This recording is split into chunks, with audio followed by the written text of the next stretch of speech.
Well, good morning. I'm going to try and talk quiet because I'm on a bit of a mission this morning.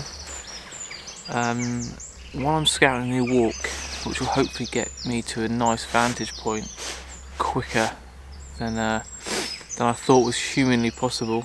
And two, if you can see, I've got the long lens on.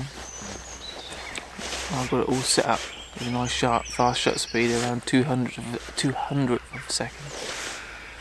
And I'm going to try and find some hares, deers in these fields. I've already seen some behind you, but the trouble is I'm no Tom Mason or Morton, and I am wearing a big bright red coat, so never mind. But I have got 600mm equivalent at 200mm with the crop and the teleconverter. I can get 600mm, so they're 26 megapixel, but that's plenty.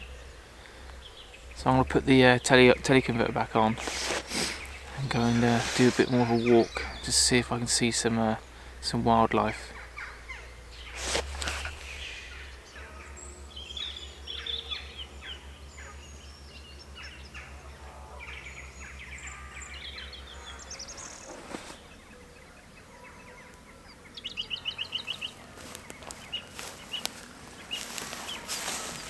The sun is now coming up. I can see the rabbits playing, the hares playing in the field over there. This place is just beautiful. The way the light's hitting the fields now. A little bit of mist. This is stunning. Right, let's see if I can get a picture of these hares.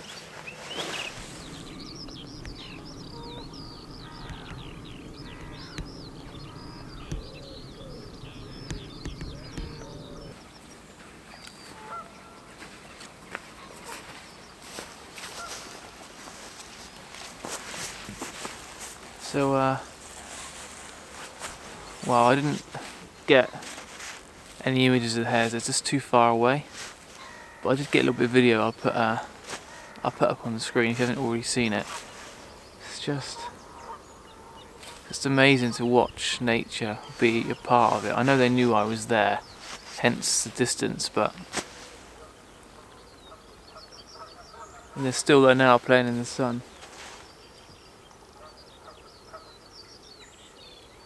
Because they're in such a big field, wide open field, they know I'm here and they won't let me get any closer.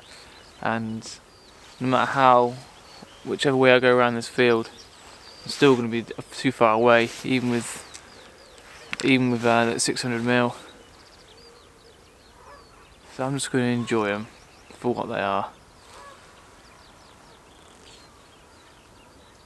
I'm going to take a little walk up towards the hill now and try and get up to the vantage point that I wanted to get to, because that is the purpose of this video. It's a little scouting mission, and sometimes you do see some deer, so again I'm going to be trying to be in that wildlife quiet. Don't just walk in and out in front of the open. Try and sneak about a little bit with my red coat on. Yeah, the hares are just so beautiful, so nice.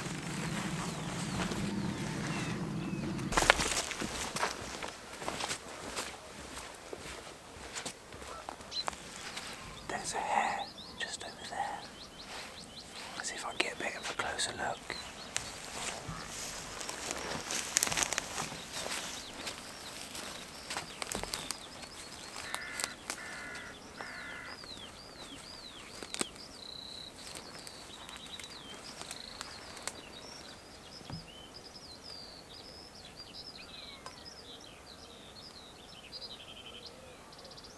The hare's run off now. Surprise, surprise. Yeah, I did. I'm not sure if I got an image or not. It's all a bit crash bang wallop for me. But I'm enjoying sneaking down these lanes and looking through the hedgerows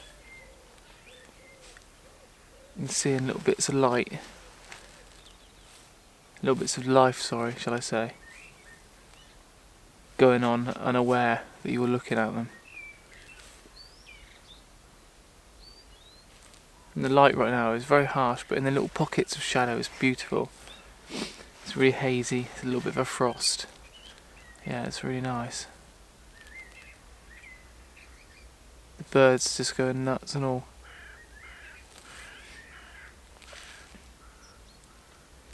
I'm going to keep walking and see if we see anything else, but this is turning into a wildlife video.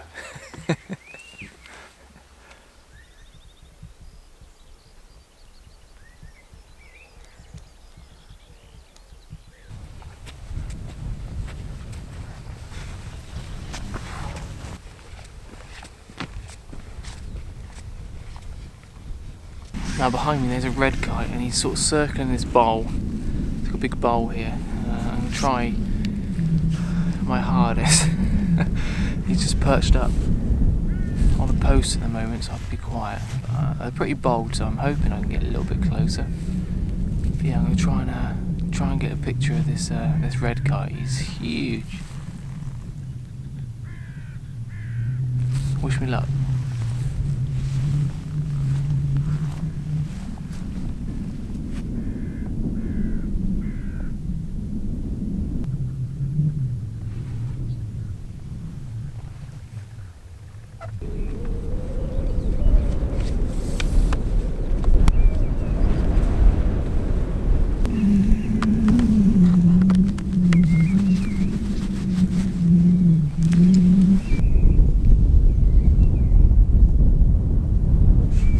Now this is the barn that I've come to shoot, and I will dig an old image of this out with mist over the whole valley, which is what I intended to shoot somewhat. I knew I was probably not going to get here with all the little bits of chasing hares and red kite. Oh, and by the way, I didn't take a picture of the red kite.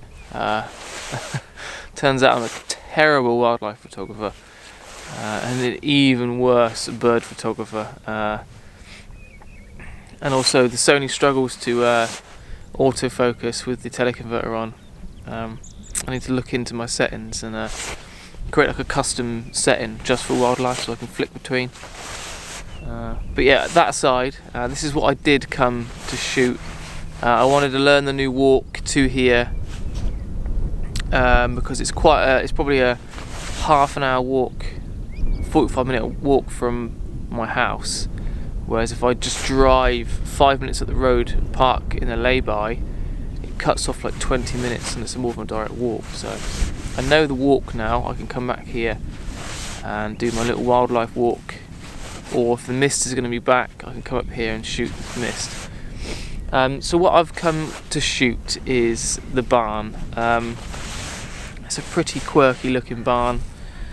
It's very interesting. I like it's got like an old school sort of I don't know what you'd call it, like a little turbine with a solar panel on it, but obviously originally that wouldn't have been the original purpose for it, I'm sure. There's like an old trailer. It's just got plenty of character, and I have shot it before in the mist. Like I said, I will put the shot up if I can find it. So today is not going to better that shot. Today is just like I said, a scouting exercise.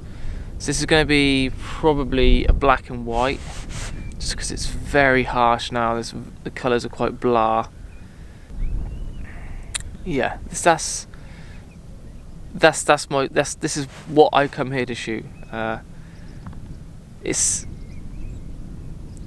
don't know what else to say other than in these conditions it's a bit of a blah image. There's another barn over there, which isn't in my shot. It's quite a tight shot, and I'm putting the barn down in the bottom right hand third, and then you've got like the hills the other side. I think that'd be Milk Hill, Alton Barnes Hill possibly over there. So that's sort of your eye gets led up to there, but it needs mist to sort of clean up the mid ground. focus down on the barn f11 around, it's going to be around a 40th of a second, 80th of a second, ISO 100, and that's pretty much it. Right, so let's talk a little bit about what I'm on about, what I'm doing. This is my shot.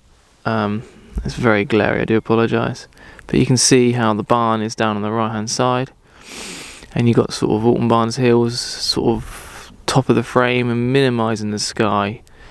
I'm not sure if I did that last time. I don't think it really come into play because of, like I said, of the mist, but yeah, you can get a feel for the shot that that is there. The barn's very interesting. What I might do now is try and crop in a little bit tighter on that barn, but you can see my settings. I just go back to the around 1/25 of a second, f11, ISO 100, and I'm focused down on this barn, and that's just giving me absolute pin sharpness throughout. I'm using the magnifier, so I'm magnifying down on the barn like this, and you could always use your peaking if you've got a Sony, or lots of other cameras have them these days. So you can see where the focus starts to fall off. It comes in here, peaks, and then drops. So somewhere here, obviously I would normally look through the viewfinder, but you can see from there that most of the whole of my frame is in sharp focus. Even that little tuft right at the top is glowing red. Although sometimes I don't always trust the focus peaking. It is normally pretty good, but I always check the viewfinder just to make sure that I'm in the right ballpark. So I really hope you enjoyed this video. I do apologise, I'm a little bit disjointed. There's a little bit of wildlife, a little bit of walking, a little bit of landscape photography, although a bit late in the day. It's not really a shot that is going to impress anyone, but I'm on this sort of a scouting mission. I'm on this sort of a role of exploring my local area a bit more, and I just feel like we're surrounded by all this beauty, especially if you get up in the morning when no one else is around. You see so much wildlife, and when you've got kit that can do it, it's more of a practicing exercise for me at the moment. But yeah, this is a shot that I really want to come back to and shoot with the Sony in them optimum conditions. And now I know where to walk. I know now that I can get here ASAP, and that's what it's all about. It's yes, being spontaneous, but you need a little bit of planning behind you so that you can just get up and go. But yeah, so thank you so much for watching. I'm Photoninja. This is the Vale of Pewsey, and I will see you next week. Ciao, bye.